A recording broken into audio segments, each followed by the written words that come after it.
Tonight, before you sleep, you could walk through your home, throw out 10 ordinary things, and wake up tomorrow to a house that feels lighter, calmer, and cleaner than it has in years. Because here's the truth no one tells you. A peaceful home isn't built by what you buy, it's built by what you refuse to keep. Japanese people mastered this a long time ago, and the things I'm about to show you feel completely normal to you. That's exactly why they're dangerous. You've stopped seeing them. A Japanese person would spot them in seconds. And number 8? It's sitting in almost every home right now, out in the open, quietly working against you. Let me tell you about a woman named Hideko. She lived in a small Tokyo apartment, barely 40 square meters, with her whole life crammed into it. Boxes she never opened, clothes she never wore, gifts she felt too guilty to throw away. She told herself she'd deal with it someday. Then one evening she came home exhausted, looked around and realized she couldn't breathe in her own home. So she started removing. Not organizing, removing. One bag a day. 30 days later, her apartment looked almost empty, and for the first time in years, she slept through the night. She said something I've never forgotten. I didn't add peace to my home. I uncovered it. It was buried under everything I was keeping. That is the entire Japanese philosophy of the home, and by the end of this video, you'll see your own rooms through completely different eyes. So stay with me, because these 10 things are hiding in plain sight. Before starting this, subscribe to my channel, so that you can get more videos about amazing Japanese lifestyle. And here's the amazing. We will start from number 10, not from number 1. Number 10, just in case items. That drawer, you know the one, full of takeout sauce packets, spare buttons, cables to devices you no longer own, and rubber bands you'll never use. In Japanese homes, this drawer barely exists, because of a principle called danshari. Dan, to refuse, sha, to dispose, ri, to detach. The idea is simple but brutal. If you're keeping something only for a someday that never comes, it isn't security. It's clutter wearing a disguise. Every just-in-case item is a tiny bet that your future self will fail. Japanese minimalism flips it. Trust that when you truly need something, you'll find it.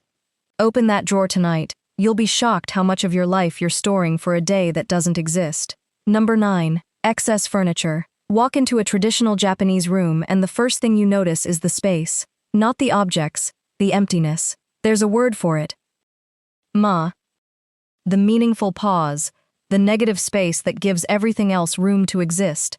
Western homes fill every corner. A chair no one sits in, a side table holding nothing but dust, a bookshelf blocking half a window. Japanese design treats empty floor as a feature, not a failure.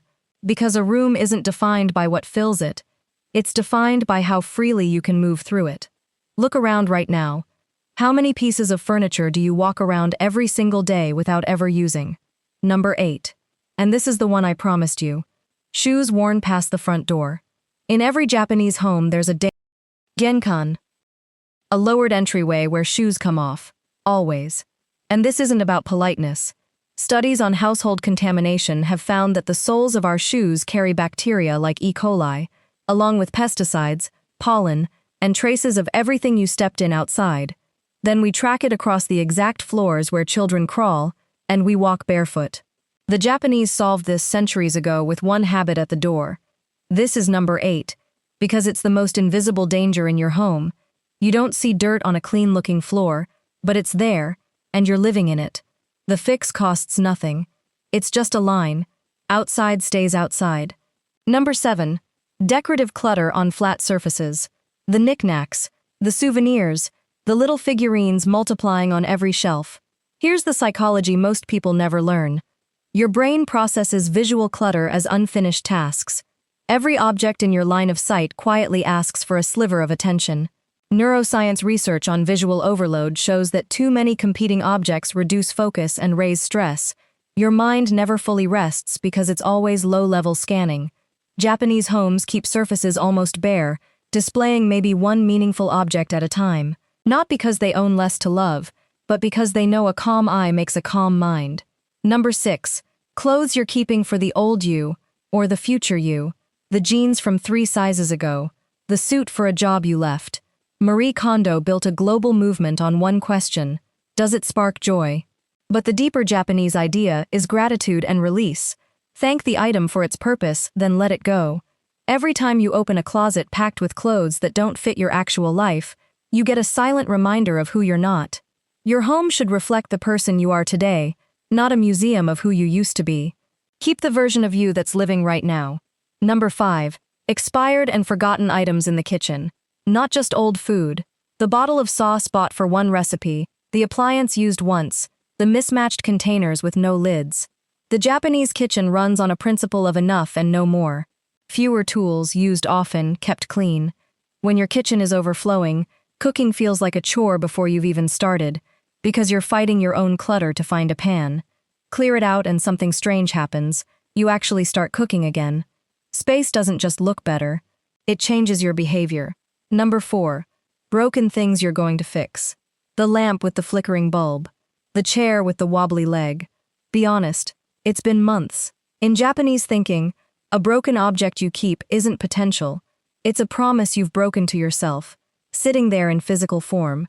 Every time you see it, a quiet voice says, "You still haven't done that." Multiply that by 10 broken things, and you've built a home full of tiny guilt. Either fix it this week, or release it. A home should recharge you, not remind you of everything you haven't finished. Number 3. Gifts you keep only out of guilt. This one's hard, so stay with me. Someone gave you something. You don't like it, you don't use it, but throwing it away feels like throwing away them. Here's the reframe. The Japanese understand deeply. The purpose of a gift was completed the moment it was given, in that exchange of love. The object already did its job. Keeping something that drains you doesn't honor the giver, it just fills your home with obligation. You're allowed to keep the feeling and release the thing. Number 2. Digital and paper chaos. Mountains of old mail, manuals, receipts, warranties for products long gone. And on your phone, thousands of photos, hundreds of unused apps. Clutter isn't only physical anymore. The Japanese principle of a clear space extends to a clear mind, and a phone with 47 notification badges is clutter you carry in your pocket all day. Shred the paper you'll never read, delete what you'll never open. A clean surface and a clean screen create the same feeling. Room to think. And number 1, the most important thing Japanese people refuse to keep. It isn't an object at all. It's the mindset of more. The belief that the next purchase, the next upgrade, the next thing will finally make home feel complete. Because a home is never finished by adding, it's completed by knowing when to stop. Hideko, the woman from Tokyo, said it best. Peace was never something she needed to buy. It was already there, waiting, underneath everything she was holding on to. Everything on this list, the drawers, the shoes, the guilt, the broken promises, they all point to this one truth. What you remove creates who you get to become. So tonight, start with just one. One drawer, one bag, one thing you've been keeping for a someday that isn't coming, and watch how a single empty space changes the entire feeling of a room. Because the Japanese didn't discover a secret about cleaning, they discovered a secret about living. If this made you look at your home differently, subscribe and stay. The next video reveals the daily Japanese habits that keep those empty spaces calm forever. Your peaceful home is already in there. You just have to uncover it.